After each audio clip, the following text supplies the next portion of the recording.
Welcome to Comment with me, George Galloway, here on Press TV, still the voice of the voiceless. Comment is the big conversation.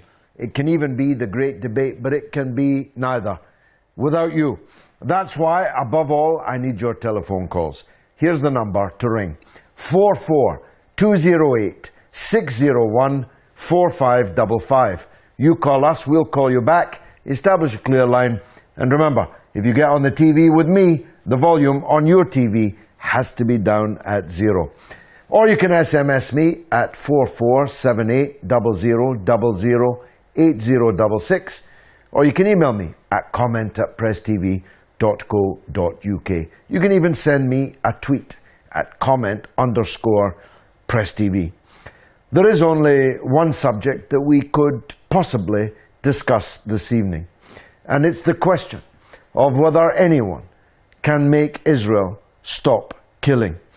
Can anyone, and if they can, will they make Israel stop killing?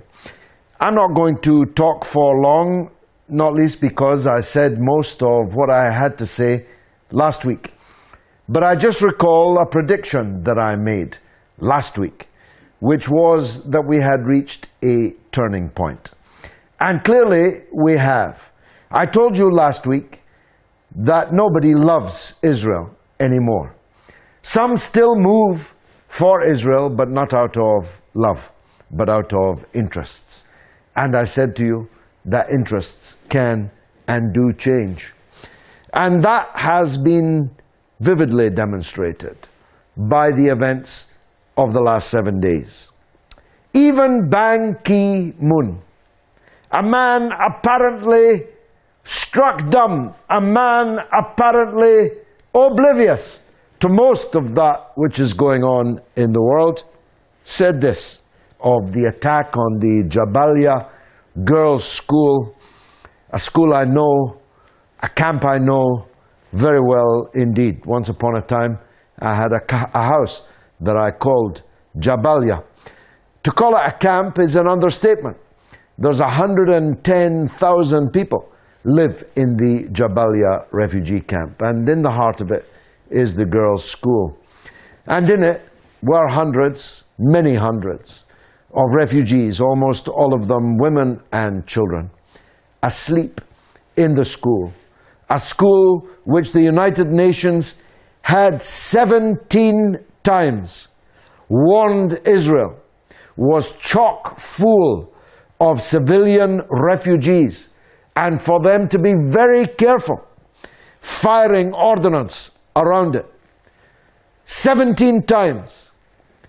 But they destroyed it nonetheless, and they have killed scores of little children and maimed hundreds more by a devastating attack on the school, which was the 6th UN school which Israel has attacked in the course of the last 3 weeks or so.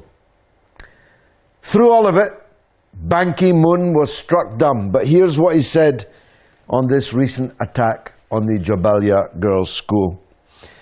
He said, and I quote, "Nothing is more shameful than attacking sleeping children." Well, nothing indeed. The question is, what is the United Nations going to do about it? The President of the United States, who pays for it all, who provides the weaponry and the ammunition for it all, he was quite incensed also. He said that the attack on the school was completely unacceptable, but not so unacceptable that 3 hours later he did not sign a gigantic $350 million order for more ammunition, more shells, more of the very ordnance which destroyed the school which he had just 3 hours before said was completely unacceptable. Nor is anyone in any doubt as to whether it is deliberate. The UN High Commissioner for Human Rights, Navi Pillay, said Israel's war is, and I quote, deliberate defiance of international law. So the UN's in no doubt. Deliberate defiance, more shameful than anything could be. The US President says it's completely unacceptable. David Cameron demands a ceasefire. All sorts of people make all sorts of sounds. Their lips move, but none of them do anything to stop it, at least not yet. We'll come later in the show to my answer to that question. Can anyone make Israel stop killing? But first I want to draw your attention to some important videos that emerged in the week. And just before we go to them, if you see videos like this on the internet, share them. It's good that you watch them. It's far more good if you share them. Social media has played a phenomenal role in this conflict, in bringing about this sea change that's going on in the world, where Israel has established itself, even in the United States, amongst a majority of the people, as the most hated country on earth. A fanatic, extremist, savage, lawless, rogue, terrorist state that has to be brought under control before they drag the whole world into destruction. First of all, let's watch Chris Gunness. He's the head of UNRWA, the United Nations Relief and Works Agency, who was in charge of the school in Gaza.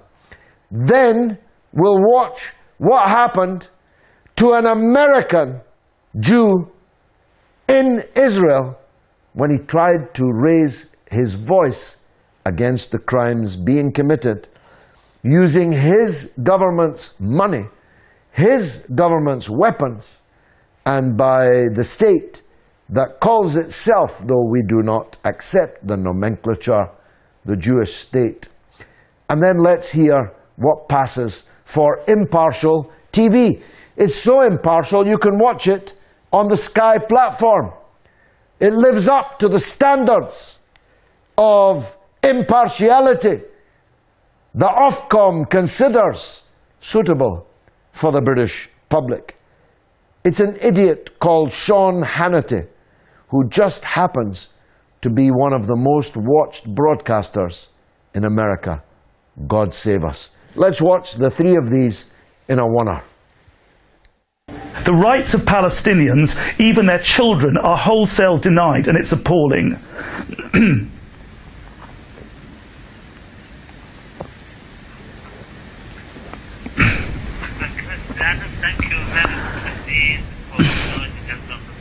My pleasure.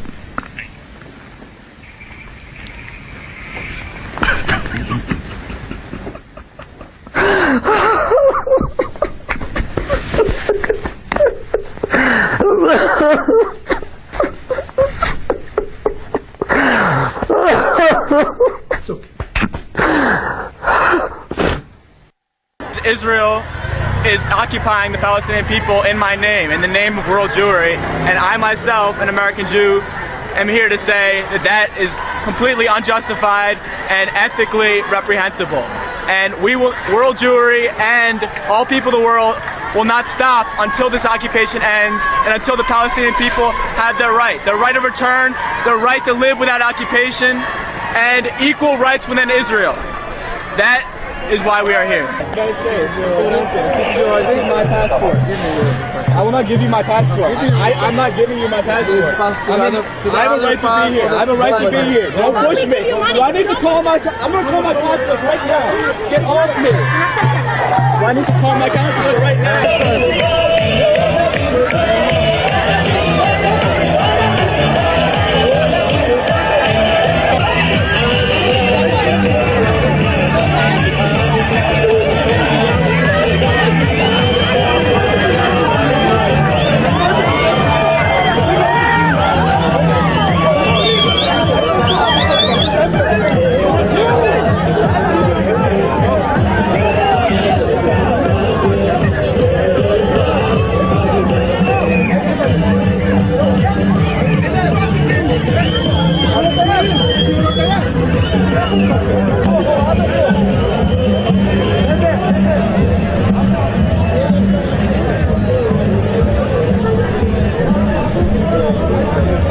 Here to debate this from the American Islamic Forum for Democracy, Dr. Zuhdi Jasser is with us.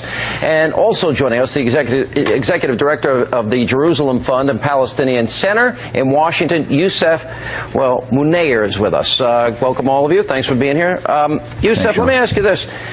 If I fire 1,600, 2,000 rockets into your neighborhood, I kidnap 3 children in your neighborhood, students, and I kill them. What do you think the proper proportionate response is? Well, maybe you should stop the ongoing, for decades-long military occupation of Palestinian territory. Okay, listen, before you question. We can take it back to the 1948 partition plan, and we can look at the 67 war, the 73 war, and the hostilities abroad to Israel. They did give land for peace 9 years ago. Now I'm asking you a question. If thousands of rockets are fired in your neighborhood, and kids in your neighborhood are kidnapped, what are you going to do? Sean, if the United States... Sir, I'm going to try to answer your question if you stop badgering me. Thank you. If the United States was invaded by a foreign military and besieged and surrounded, and the food that was coming into the United States was counted by the calories so that people would be put on a diet, as the Israelis claim, and bombs were being dropped. Sir, let me finish. Let me finish. You're justifying...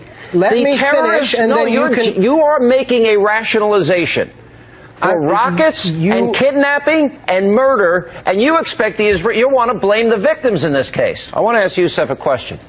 Is Hamas a terrorist organization? Do I get to actually speak now? You get to answer the question. It's a simple yes or no question. Is Sir, Hamas... You invited me on here. You invited me on here as a guest. I'm asking you a question. Is Hamas, whose charter calls for the destruction of Israel, is that a terrorist organization? That's a yes or no question.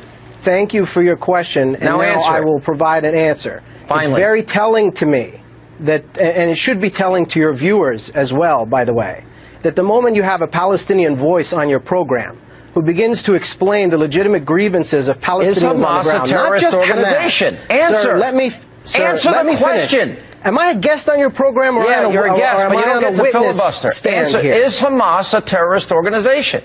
The United States certainly considers Hamas a terrorist organization. Do you consider? I didn't ask what the United States think. I asked what you think. Okay. Can you hear? Look, if you think that we are going to have any progress in this situation by simply yelling at me, that's not really going to be helpful. Let me ask you nicely. Is Hamas let me a terrorist ask you, organization? Sir, a question at Is this Hamas point. a terrorist organization? Yes or no? Let me ask you a question, sir. No, you don't answer a question with a question. Is Hamas...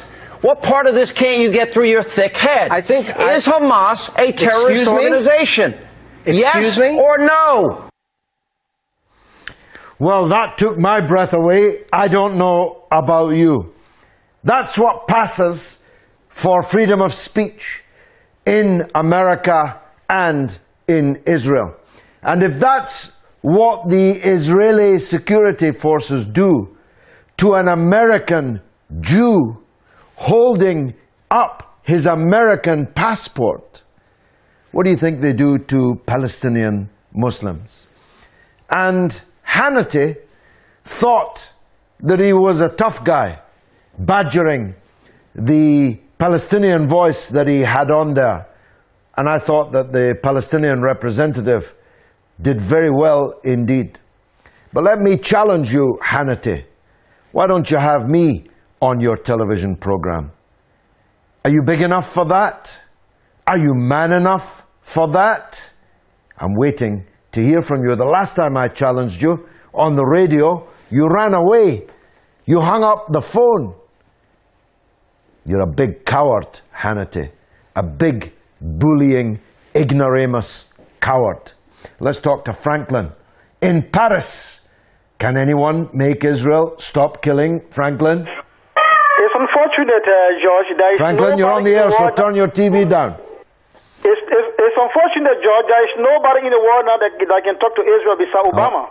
Because I see Obama now is the head of the world. Franklin because Obama now has is disobeyed the France, golden rule. England, Germany, and the rest of the world. Because what Obama says is that what goes on. Now Obama is trying to support Israel by murdering the Palestinians. So there was a man in Liberia called Chastain that was jailed for aiding and abetting the rebel in Sierra Leone for killing the Sierra Leoneans. So if Obama is supporting and arming Israel to kill and murder the Palestinian, Obama is also a murderer. So it's very unfortunate that nobody in the world can look into Obama's face and tell him the truth. It's very unfortunate Obama is saying he's going to arm the Israelis to continue killing the Palestinians. This is the kind of world we're living in. Franklin, there is no doubt that someone who pays and arms a mass murderer is culpable in the crime. He is an accessory, in this case, before and after the fact. And his eyes are wide open. He knows the truth. He hates Netanyahu. He supports the Palestinian people in his heart. But he's such a coward. He's such a self-serving, grasping coward that even though he has no more elections to fight, he still cannot summon the courage to say in public what he says in private, or to refuse to sign the check, to refuse to send the guns. I'm going from Paris to Nova Scotia, to Gary in Halifax. Gary, can anyone make Israel stop killing? Well, I don't know, George. How do I get this through your thick head? You've got to laugh. I mean, really? You've really got to laugh. And Ofcom thinks they are the impartial model that we must follow. Press TV didn't live up to Hannity's standards. That's why people in Britain are watching us on computer screens right now. Go on, Gary. Well, George, just to give you a sample of the way public opinion is moving in this corner of the world, we've had a few demonstrations here that are led by Palestinian students from the main university. And we've had we've had at least three.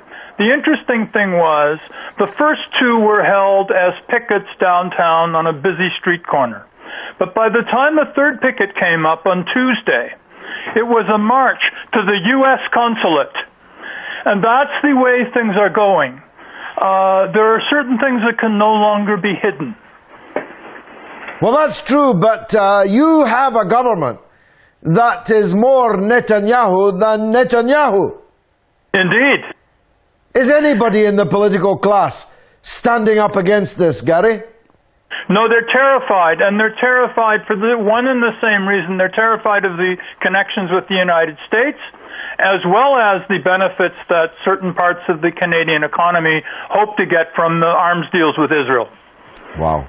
What is the reason for the United States president knowing the truth but living the lie, in your view, Gary?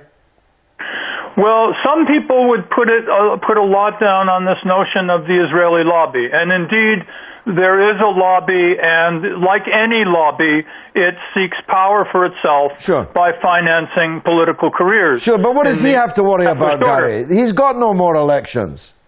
Yes, I know.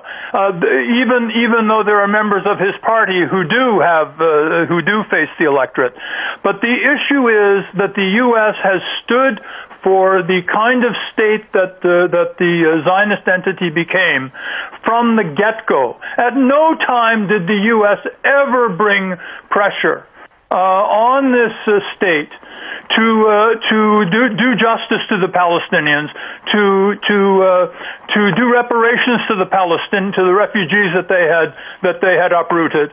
At no time did they do that. And today we see the situation. It's just carried on. Israel is the U.S. instrument in that part of the world to implement and protect U.S. interests, U.S. policies.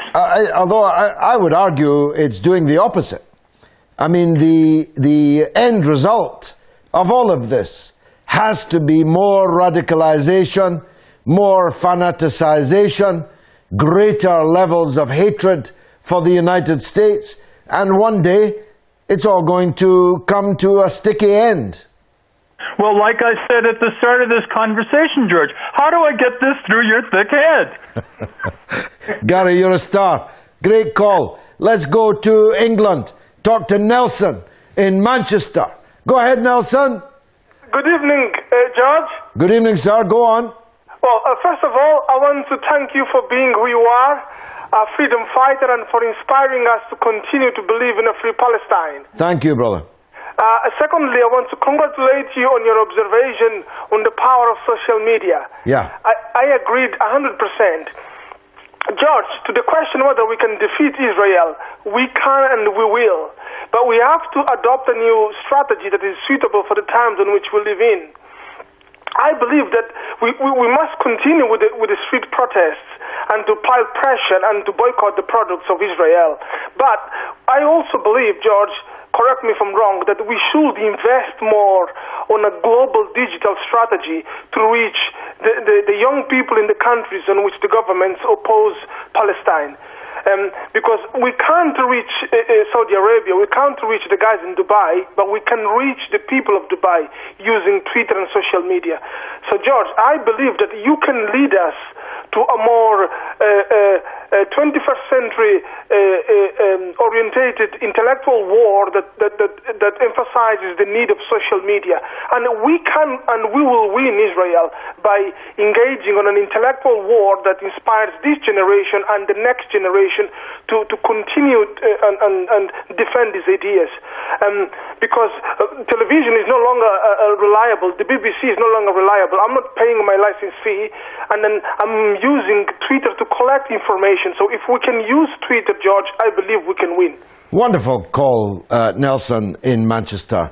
I would suggest that we set up a war chest to fight against the mainstream media's stranglehold on this whole area of conflict. Except, as soon as we opened a bank account, the power in the United States and in London, for that matter, would close the bank account down and freeze the money. And that's what happened this very week to reputable, highly respectable Muslim organizations banking with HSBC. They turned up at the bank and were told, your account is closed because it's beyond our risk appetite. A bank which has been convicted and fined hundreds of millions of dollars for laundering drug money won't allow a Muslim charity in England to keep its bank account open. So we have to find a way around that. But I'm working on it, Nelson. Let's try and squeeze in Annie in London's call before the break. Annie, welcome to the show. Hi, hello, sir. First of all, I would really like to thank you for your voice and your support. Thank you. If the more powerful Muslim countries like Turkey, Saudi Arabia or Pakistan had just one such leader as you, we would see a very different world today, for sure. Thank you. Thank you. The second thing is that I think it's very important for everybody to educate themselves on what is happening.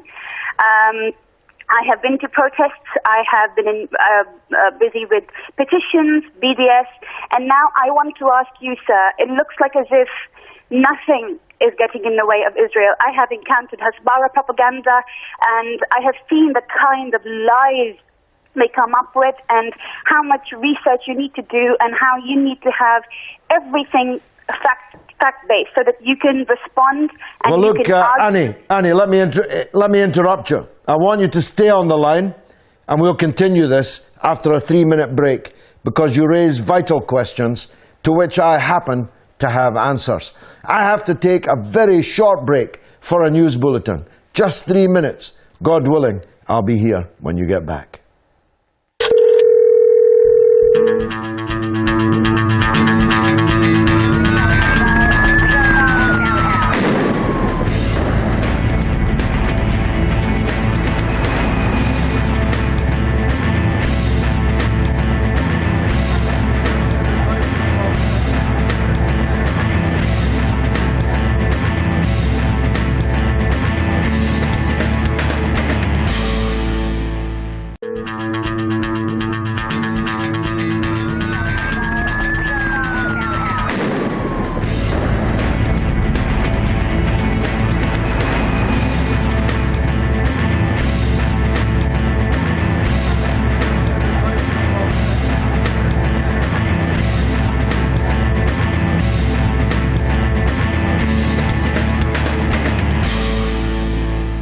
Welcome back to Comment with me, George Galloway, here on Press TV, which is still the voice of the voiceless.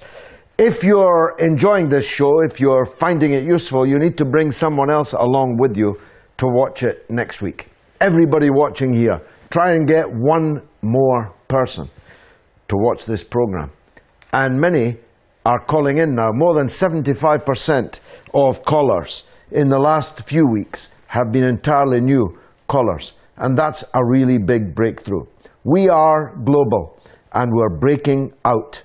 And one of the means by which we are breaking out is by our direct contact with each other on social media, on Twitter, on Facebook, through the videos on YouTube, through Press TV, and the other very small but increasingly influential alternative television channels. Very few people are watching the so-called mainstream any longer. And even when they do, they believe less and less of what they see and hear. We are living in revolutionary times.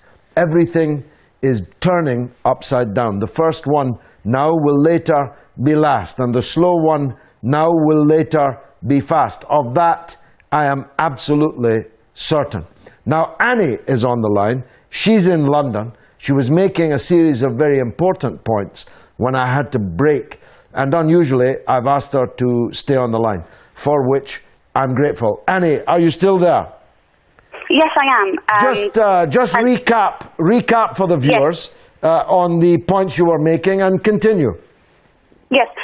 What I was saying is that I believe that everybody should take out the time and educate themselves on what is happening.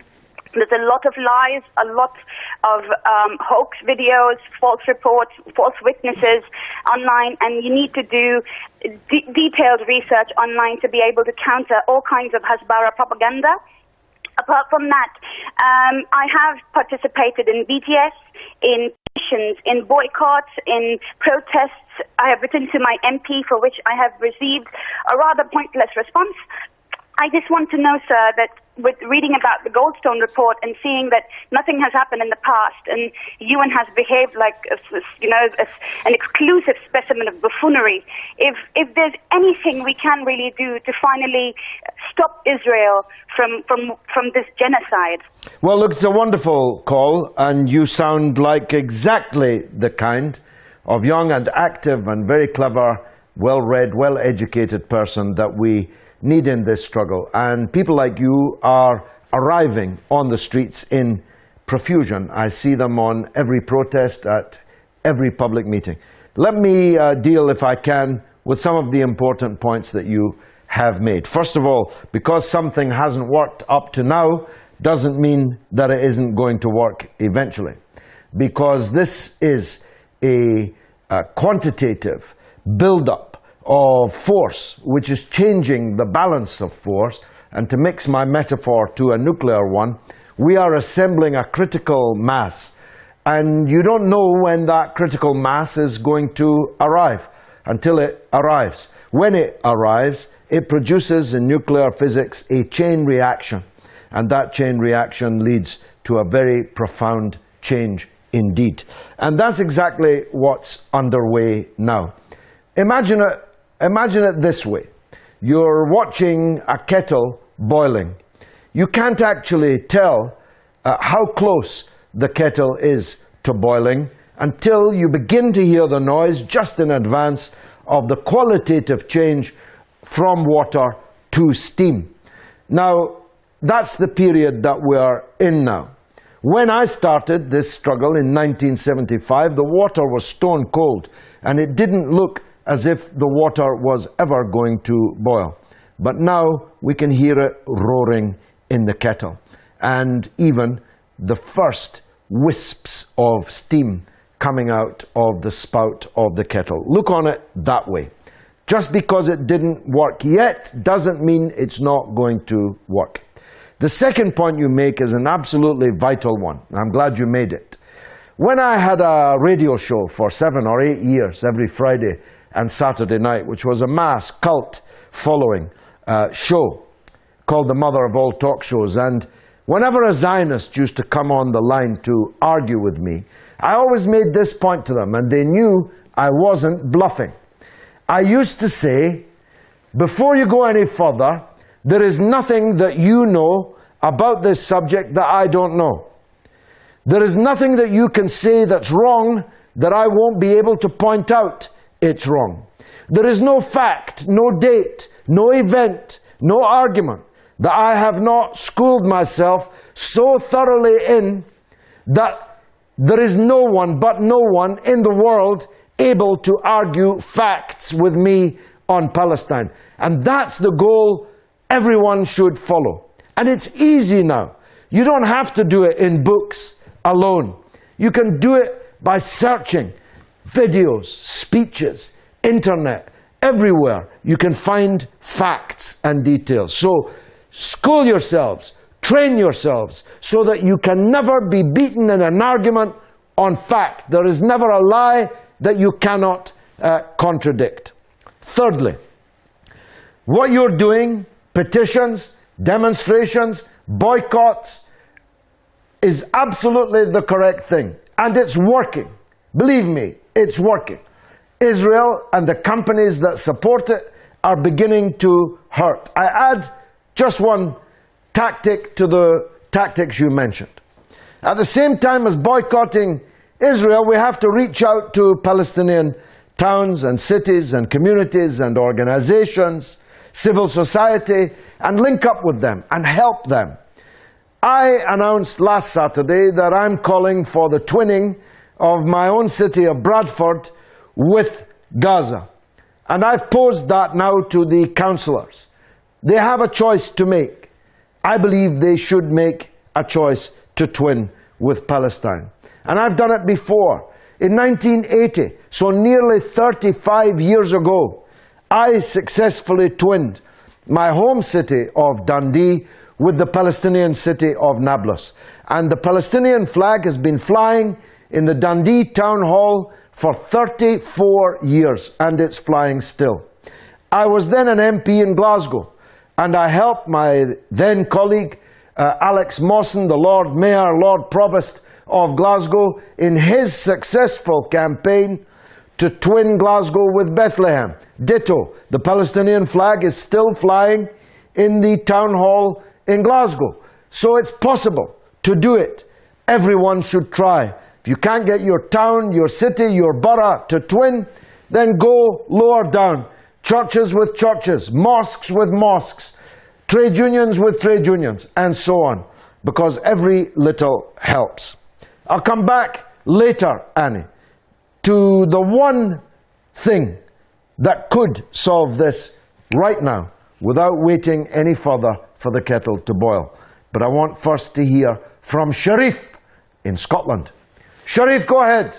Oh, Shamil. I beg your pardon, Shamil. Go ahead, brother. Yes, Shamil, sir.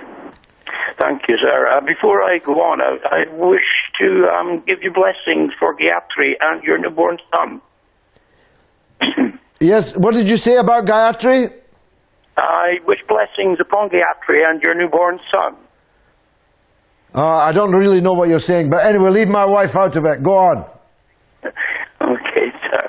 I have great respect for the efforts you make in this field. Thank you, sir. I feel very much similar to yourself on this thing.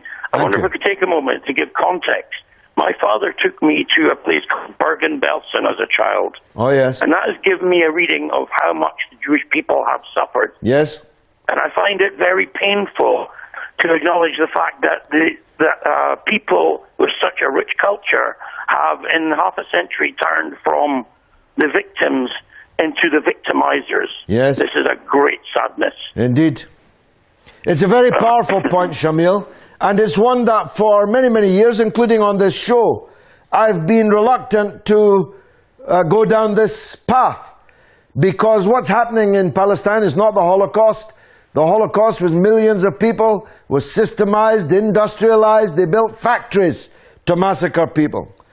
But Israel are behaving like Nazis. This collective punishment of a captive population is precisely, in every respect, a replica of the rising in Warsaw, in the Warsaw Ghetto. Shamil, they've just told me what you said about my new boy, Toran Mustaqim George Galloway, and I thank you for it. He was a big boy, and he's now 2 weeks old and getting bigger. Thanks, Shamil, for your very kind words. Saifuddin is in Minnesota, which is a very important place for me, as many of you know. Saifuddin, welcome. Salam alaikum, George. Walaikum salam, welcome. First, of course, I want to thank you for everything you did for Palestinian people. Wajib, Habibi, wajib. The next is I want to say about one thing, that is about Saudi Arabian government. Yes. Saudi Arabian government, the first Saudi Arabian king is Abdul Aziz. He was put in there by American and by United Kingdom. Yes. So we don't. I want to say this for all Muslims around the world. We don't have to wait. We don't have to look Saudi Arabian president or Saudi Arabian king, because they was put in by American and England. So there is no way they can help us too, or there is no way they can help Palestinians to stop or to die or to genociding. So the only thing I want to remind the Muslim around the world, we don't have to look Saudi Arabia. So the only thing we can do is we have to share and we have to look what is going on in this world by Israeli people. That's the only thing I want to say. Saifuddin, I want to, if you'll forgive me, to disagree with that. First of all, King Abdulaziz was not put in power by the United States or Britain. The United States and Britain climbed on his back because they could see that he was coming to power, that he was a powerful man associated with a powerful movement, and that he was strong. So Britain and America parasited on his back and on the back of his people. He went along with it, of course. I'm not whitewashing him, but it's not true to say that he was put in by them. Secondly, he had a son called King Faisal, who in 1973, when Jerusalem was being occupied and being destroyed and the Palestinian people were under massacre and the Arab armies were being pummeled by American-backed and armed and financed Israeli forces. King Faisal, the son of Abdulaziz, said in a very famous broadcast that I would rather go back and live in the desert eating dates than to live on the proceeds of oil being sold to powers that are bringing this disaster upon Holy Jerusalem. He was the custodian of the 2 mosques, but he was concerned about the 3rd mosque also. So what I'm asking from the rulers of Saudi Arabia is, why can't you be like King Faisal, who was of course assassinated very soon after he declared that he would not produce any more oil, would not sell any more oil, as long as Palestine was being destroyed and occupied by the Zionist settler state. Very soon afterwards he was killed, but his name lives evermore. His example is written in the stars, and surely on the judgment day he'll have a better chance of passing muster than some others who have followed him. So I appeal now to Malik Abdullah, the custodian of the two mosques. You, King Abdullah, are the only person in the world who could stop this right now, this minute, by merely stating that as long as this massacre is continuing, as long as the siege of the Palestinians is choking them to death, you will not sell oil to any country that's involved in this crime. And do you know what, Your Majesty? You wouldn't even have to do it. Just by saying it, just by threatening it, you would bring this massacre to a halt this evening. Because of the Western countries. You see, people ask me, why do the Western countries do it? I answer, because they can. They can take everything that they want from the Arabs without paying a penny in price politically. They do it because they can. The moment they think they might not be able is the moment that they will change course. If the United States thought for 1 second that its support for Israel was going to cost it everything in the Arab and Muslim world, the American policy would change overnight. Scott is in Cologne, in Germany. We better hear from him. Scott, welcome. George, can you hear me okay? Very clearly, sir. Go ahead. Very good. First of all, I'd like to congratulate you and your wife on the birth of your son. Well done. Thank you. Thank you so much. Fantastic news. I want to put something forward to you, George. I respect you very, very much, and I really do agree with most of what you say. And I want to know your opinion. What do we do now? We have to move forward. We can talk about history for the next 100 years, but the truth is now there is a country there called Israel. Now, what do we do to go forward? The truth is they're both bombing each other, and it will turn to nothing. Nothing will come out of this. People will die ad infinitum. So what do we do? Well, you're factually wrong, first of all, Scott. They're not both bombing each other. There have been 2 civilian deaths in Israel in the last 4 weeks. 2. But there have been 1,400 Palestinian civilian deaths. So it's entirely misleading to say they're both bombing each other. They're not. Israel is annihilating hundreds upon hundreds upon hundreds of Palestinians. So, I get that, George. Secondly, I really do. But Scott, what you're implying has already been tried. The Oslo Agreement accepted the existence of a state called Israel. It promised Israel that it could keep 79% of what had been Palestine, and that a Palestinian state would be constructed on the other 21%, which was minus the best land, the coastal land, and so on. That was nearly 20 years ago, Scott, and not a centimetre of a Palestinian state has been produced. So what do we do? What do we do? What do we do? Just let it continue like this? We have to fight to delegitimize the apartheid state. You see, your argument could have been 20 years ago when Mandela was still in the dungeon. Well, what can we do? The Boers are strong. The apartheid system has all the guns, has all the Air Force, the Navy, the Army. It has all this money and gold and diamonds. We'll have to accept apartheid. No, said Mandela, and the African National Congress. And we were triumphant. Apartheid in South Africa was smashed between the hammer of resistance and the anvil of international solidarity. That's what we're going to do again. Here, Scott, I need to press on, but come back next week. I'd like to talk to you again. Fosana is in Heringhouse in Belgium, and I don't think I've heard from her before. Hello, George. Salam alaikum. Walaikum salam. Fosaria, I beg your pardon. Go ahead. Yeah, God bless you, George. It's been very long time I'm trying to reach you, but today, inshallah... No, it's good luck. It's our good luck. Welcome. Yes. I have one question for Mr. Obama. Does he have a conscience? Well, he's always crying when there's a school shooting. And innocent children are killed in schools in the United States.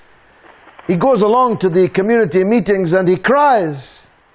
And he finds such poetic words of empathy with the parents of those children. What does he have to say to the parents of the children massacred in the United Nations schools? That's my question. I'm going to try and get one more in. Thanks for the call from Belgium. I'm going to the aforementioned South Africa to talk to Misr. Misr in South Africa. Go ahead. Thank you very much. I want to know why is it that we Muslims we just need to cooperate together and then ask Hamas to just try to stop for not respond again so that Israel people can stop what they are doing. Well, this is my constant theme, that the Muslims alone could solve this problem. You don't need the British or the Americans or the French. The Muslims themselves, if they came together and used their power, they could solve this question themselves and could have done decades ago. Last calls from Dubai. Muhammad, who knows, maybe it's the ruler. Muhammad, I'm assuming you're not Prince Muhammad or Sheikh Muhammad. Go ahead. Assalamu alaikum, Mr. Walaikum salam. Go ahead. How are you? By the grace of God, I'm good. I'm so surprised that all leaders of the world, they could not stop this genocide. But I've got a very simple solution to solve the complete genocide, what is going on not only in Gaza, but all over the world. Go ahead.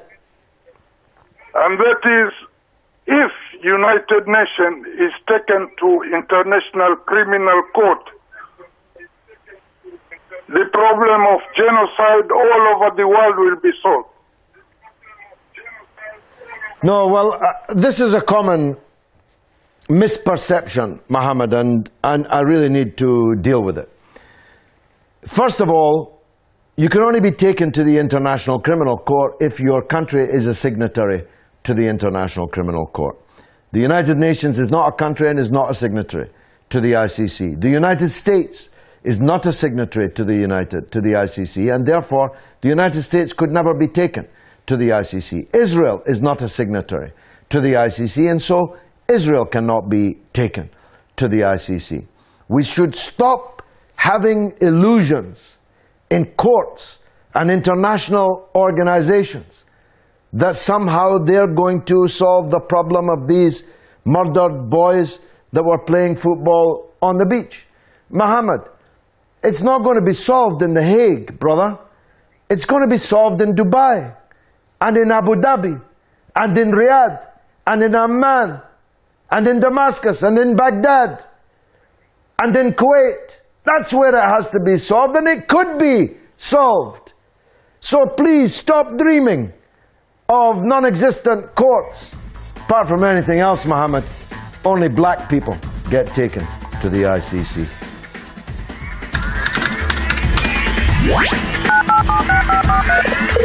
Hello, if you just comment your name and the place you left that number, and just make sure the your television volume's set to 0. 0. Can you spell your name for me? Yeah, I know.